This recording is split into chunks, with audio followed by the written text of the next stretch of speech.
আলো বাবু বনফুল বা বলয়চাঁদ মুখোপাধ্যায়।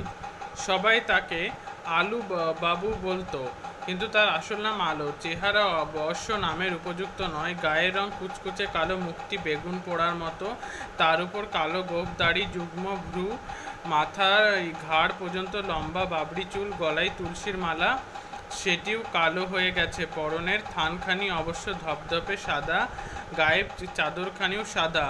আলুথালু জামা গায়ে দিতেন না, জুতোও পরতেন না। একদিন সকালে আমার বৈঠকখানায় ঢুকে নমস্কার করে কাচুমাচু হয়ে দাঁড়িয়ে রইলেন। সেই দিন প্রথম তাকে দেখলাম তাকে। কি চাই আপনার? অনুগ্রহ করে একটু সাহায্য করবেন আমাকে। সাহায্যপ্রার্থী অনেক আছে, অধিকাংশই লোকই টাকা চাই। ভাবলাম ইনিও বোধ হয় সেই দলের মনে মনে একটু বিরক্ত হলাম, কিন্তু মুখ ফুটে বিরক্তি প্রকাশ করতে পারলাম না, বরং বললাম অসম্ভব না হলে নিশ্চয় করব। বলুন কি করতে হবে। তার বাহাতের একটা ছোট থলি ছিল, তার ভিতর থেকে হাত ঢুকে একটি ছোট পাখির ছানা বার করলেন। একটা ছোড়া এই পাখির ছানাটার পায়ে দড়ি বেঁধে টেনে টেনে দিয়ে মেড়াচ্ছিল। আমি 2 আনা পয়সা দিয়ে বাচ্চাটা নিয়েছি তার কাছ থেকে। মনে হচ্ছে এর পায়ে লেগেছে। পায়ে দড়ি বেঁধে টেনে নিয়ে বেড়াচ্ছিল কিনা একটু দেখবেন দয়া করে। শুনেছি আপনি বড় ডাক্তার। দেখলাম পাখির ছানাটিকে, পায়ে সত্যি লেগেছিল। টিংচার আয়োডিন লাগিয়ে বেঁধে দিলাম। কি করবেন এটাকে নিয়ে? পুষবেন?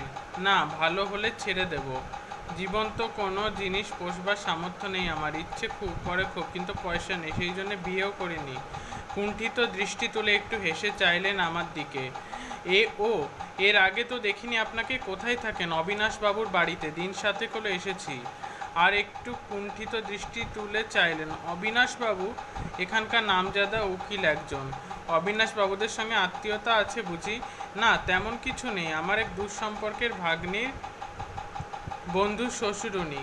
আসলে লোক খুব ভালো, তাই দয়া করে থাকতে দিয়েছেন। আলোবাবু পাখির ছানাটি নিয়ে চলে গেলেন। দিন কয়েক পরে অবিনাশবাবু বাড়ি যেতে হয়েছিল। সেখানে আলোবাবুর সঙ্গে আবার দেখা হয়ে গেল। দেখলাম তিনি একটি দিশি কুকুরের বাচ্চার পরিচর্যায় নিযুক্ত হয়ে আছেন।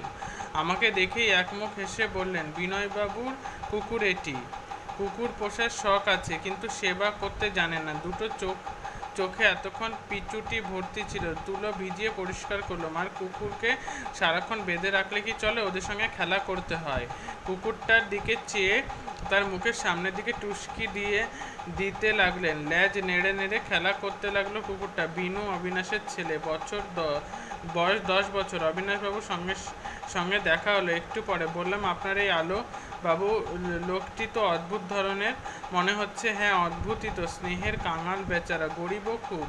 আপনার সঙ্গে আলাপ হয়েছে নাকি? হ্যাঁ, এক পাখি পেশেন্ট নিয়ে গিয়েছিলেন আমার কাছে। দেখবেন তো, যদি ওর চাকরি বাকরি জুটিয়ে দিতে পারেন কোথাও। সেবা করতে বড় ভালোবাসে, বিশেষত সেবার পাত্র বা পাত্রী যদি অসহায় হয়।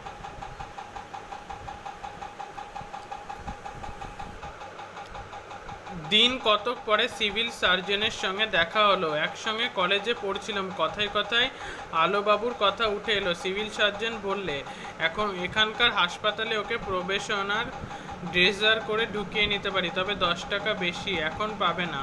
10 টাকার বেশি এখন পাবে না। পরীক্ষায় পাশ করলে তখন মাইনে বাড়বে। আলোবাবু হাসপাতালে আউটডোরে রোগীদের ঘা ধোয়াতে লাগলেন। মাসখানেক পরেই কিন্তু চাকরিটি গেল তার।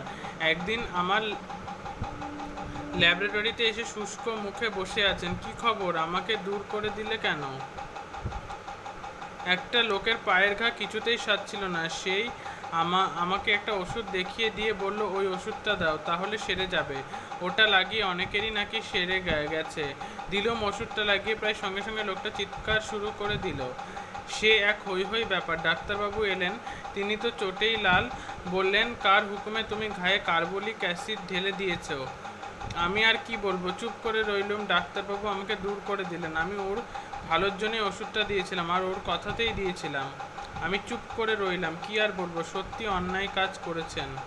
কিছুক্ষণ বসে থেকে আলোবাবু চলে গেলেন। কষ্ট হতে লাগলো ভদ্রলোকের জন্য, কিন্তু কি করব ভেবে পেলাম না।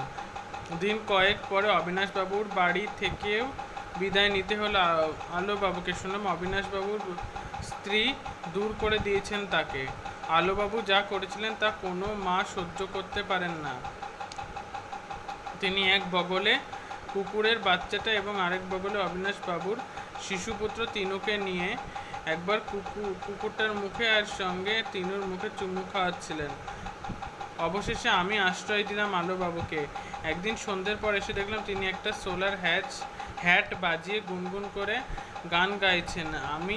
আপনি গান বাজনা জানেন নাকি? কুণ্ঠিত মুখে উঠে দাঁড়ালেন তিনি। এককালে ডুগডুগি তবলা বাজাতে পারতাম, দৈনের দায়ে সব বেচে দিতে হয়েছে, এখন হ্যাট বাজাই বলা বাহুল্য। খুব কৌতূহল অনুভব করলাম। হ্যাট পেলেন কোত্থেকে? অনেক আগে স্যুটও পরতাম, সব গেছে, ওই হ্যাটটি কেবল আছে।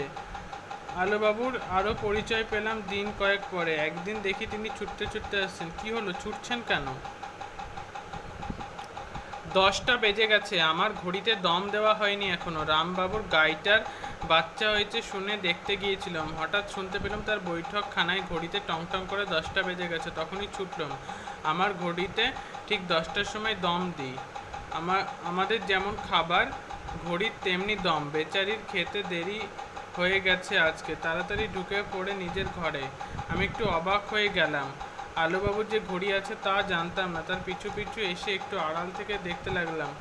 দেখলাম ঘরে ঢুকেই তিনি নিজের ভাঙা তোরঙ্গাটা খুললেন। তার ভেতর থেকে বার করলেন একটি ছোট টিনের বাক্স। বাক্সের ভিতর থেকে একটা ন্যাকড়ার ছোট পুটুলির মতন কি বার করলেন। ন্যাকড়াটি খুলেই লাল রঙের শালুর পুটুলি বেরিয়ে পড়লো। সেটি খুললেন, বেরুলো রেশমি ন্যাকড়ার পুটুলি। সেটি খুলতেই বের হলো খানিকটা তুলো, তারপর ছোট্ট ঘড়িটি। 3 পুরুষ কাপড় ঢাকা ঘড়িটিকে আঙুলের মতো রাখতেন তিনি সযত্নে। ঘড়িটি বার করে চাপটালি খেয়ে বসলেন। তারপর চোখ বুজে ধীরে ধীরে দম দিতে লাগলেন। মনে হলো যেন পুজো করছেন। অবিনাশবাবুর কথাটা মনে পড়লো। স্নেহের কাঙাল বেচারা, জীবনে কিন্তু ভালোবাসার সুযোগ পাচ্ছে না কোথাও। স্নব স্নেহ তাই উজাড় করে দিয়েছে বোধহয় ঘড়িটির ওপর। একদিন ল্যাবরেটরি থেকে ফিরে দেখি আলোবাবু হ্যাট বাজিয়ে তার স্বরে গান গাইছেন। দুটো লাইনই বারবার গাইছেন। আমায় ওরা সইল না কেউ, আমায় কাছে রইল না কেউ। আমি খানিকক্ষণ দাঁড়িয়ে রইলাম অবাক হয়ে। এমন গলা ছেড়ে গান গাইতে শুনিনি কখনো তাকে। দাঁড়িয়ে থাকতে দেখে থেমে গেলেন তিনি। আর এত জোরে গান গাইছেন যে এমনি। তারপর আমার দিকে চেয়ে কুণ্ঠিত হাসি হেসে বললেন, আমার ঘড়িটা চুরি হয়ে গেছে, ঠিক সময় হয়তো ভালো করে দম দিতে পারবো না। টপ টপ করে তার চোখ দিয়ে জল গড়িয়ে পড়ল কয়েক ফোঁটা। আলোবাবু এখন পাগলা গারদে আছেন। সমাজের সঙ্গে নিজেকে তিনি খাপ খাওয়াতে পারলেন না কিছুতেই। বনফুল বলয়চাঁদ মুখোপাধ্যায় 1899-তে জন্মেছেন, প্রয়াত হয়েছেন 1979। সাহিত্যিক বলয়চাঁদ মুখোপাধ্যায়ের ছদ্মনাম বনফুল। তার জন্ম বিহারের পূর্ণিয়াতে মণিহারিতে সাহেবগঞ্জ হাইস্কুলে পড়ার সময় 1915 সালে তার প্রথম কবিতা মালঞ্চ পত্রিকায় প্রকাশিত। এরপর প্রবাসী ও ভারতী পত্রিকায় তিনি বনফুল ছদ্মনামে কবিতা লেখেন। পাটনার মেডিকেল কলেজ থেকে ডাক্তারি পাশ করেন। তার লেখা প্রথম উপন্যাস তৃণখণ্ড। বাংলা সাহিত্যে ক্ষুদ্রতম ছোট গল্পের জনক তিনি। ছোট গল্প, নাটক, উপন্যাস সাহিত্যের সব শাখাতেই তিনি সমান দক্ষ। তার লেখা উল্লেখযোগ্য গ্রন্থ স্থাবর জঙ্গম, মন্ত্রমুগ্ধ, হাটে বাজার, শ্রী মধুসূদন বিদ্যাসাগর প্রভৃতি। আত্মজীবনীমূলক গ্রন্থ পশ্চাৎপদ, রবীন্দ্র পুরস্কারে সম্মানিত, কলকাতা বিশ্ববিদ্যালয়ের জগত্তারিণী পদক এবং ভাগলপুর যাদবপুর বিশ্ববিদ্যালয় থেকে ডিলিট উপাধি লাভ করেছেন।